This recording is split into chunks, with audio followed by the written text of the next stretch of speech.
So for most of lesson 5, we're going to be looking at some real world examples of ways that people have used polynomial functions to model behavior. And we're going to use those models to answer some questions. So this video, I'm just going to go through example number 1, and we're going to be looking at this graph right here for Zorzana's profits over years 0 to 5. All right. Now, a couple things to notice when we look at our graph. We've got time in years. Okay, so that's our x-axis. And then we have profit, but the profit is in thousands of dollars. So if the profit said 1, that would actually represent, on the y-axis, the value of 1 would actually represent 1,000. So where it says 200 here, this is actually $200,000, $800,000. So make sure that when you're looking at this, we're paying attention to what's marked on the y-axis as well. Okay, so example number 1, part A, we are asked to use the graph to the right to estimate when Zorzana's achieved each profit. So for $800,000, I'm going to look directly at the graph here. I'm going to zoom in just a little bit. $800,000 would be this 800 right here. And so if I go straight across, I finally hit the curve way over here. Now, when I look at this and I want to figure out where this is on the x-axis, kind of make a little line here and pop it down.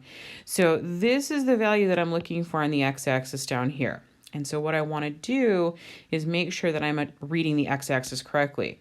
So this is 1, 2, 3, 4, but these little lines are half years. So this is 4, 4.5 years. This would be 5 over here. So I want to be, 4.6, 4.7 years. All right, and so for part A, I would say about let's go 4.7 years. All right, so that's how long it took her to reach that amount of profit, or for this store to reach this amount of profit. For part B, we've got $200,000, so I could do the same thing. I'm going to come over here to 200,000. I told you earlier, right? Pay attention. And this one, I'm going to hit at 3 different times. So the first time I hit it is right here at about a half a year, so 0.5 years. Okay. Then over here, it's a little bit before 1.5, so maybe 1.4 years. And the last one is going to be this one over here. So that's before, let's go 4.3 years. Okay.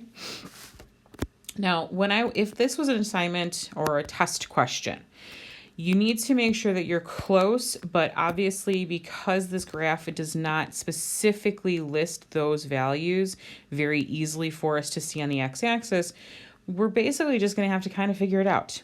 Okay, and so that's where we want to be careful that we know it's an estimate, and that's okay. All right, so part C, greater than 200,000. Well, we just identified where we hit 200,000.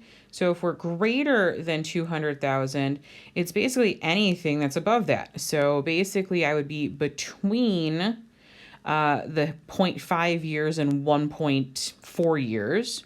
All right, so let's see, between 0.5 years and 1.4 years.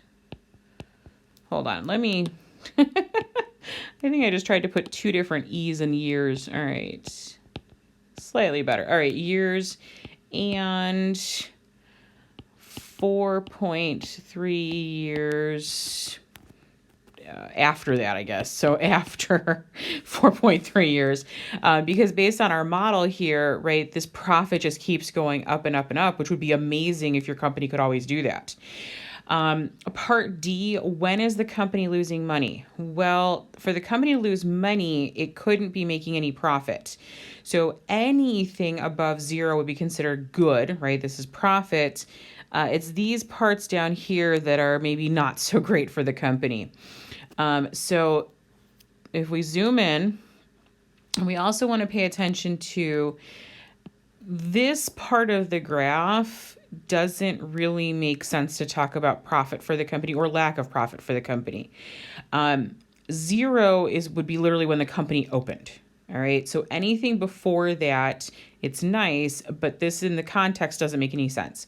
So we're going to say from when the company opened, right? They're down here at negative till about, 0.2 years. Okay. So that was all negative. So from opening till 0.2 years. I'm having some technical difficulty writing here, so hold on a second. There we go, years.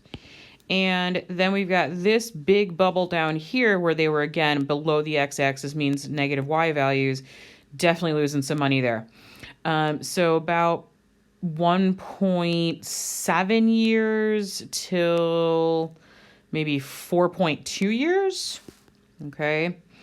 So, and from 1.7 years till let's go 4.1 years, 4.2 years.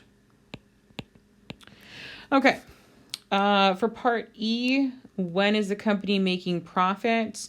So that's all the other times, which is kind of nice. All right. So if we look at it, it would be from, let's say, between 1.2 and 1. Hold on, not 1.2. Hold on a second. I gotta read this right. Between 0.2. All right, that would be the 0.2 over here. This is all profit, profit, profit. Not so much profit right here. Okay, and I think we marked that as 1.7. So 1.7 years. And everything from 4.2 years after. All right, and after 4.2 years. Okay, so the last part here is Kostas makes a statement about Zorzana's profits. Explain the error in Kostas' reasoning. So Kostas' statement is over here. Zorzanza is making a profit after 3.5 years because the graph is increasing. All right, so if we go to 3.5 years, so 3.5 years is right down here, okay? And basically this person is saying that after this time, the company is making profit. Unfortunately, that is a false statement because yes, the graph is increasing. That's fabulous. But all of this is still negative, okay? So that means you're still spending more as a company than you are making. It's just getting better, all right? So no, this is not making profit at that point. So let's go ahead and here explain the error. So at 3.5 years, the company profits are increasing. Oops. Let's get the right letter in the right order there. Are increasing, but since the profits are still negative,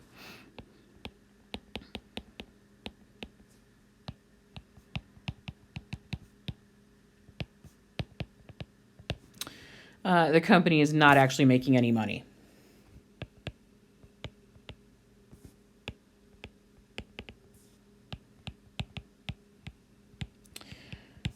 All right, let me finish writing that out. Okay, so that's example number 1. I'm going to go ahead and close this video. I'm going to do each example in its own video so you can kind of pick and choose which ones you want to watch or need to watch. All right, I hope this has helped. Let me know if you have any questions or concerns. Send me any messages in Canvas or emails.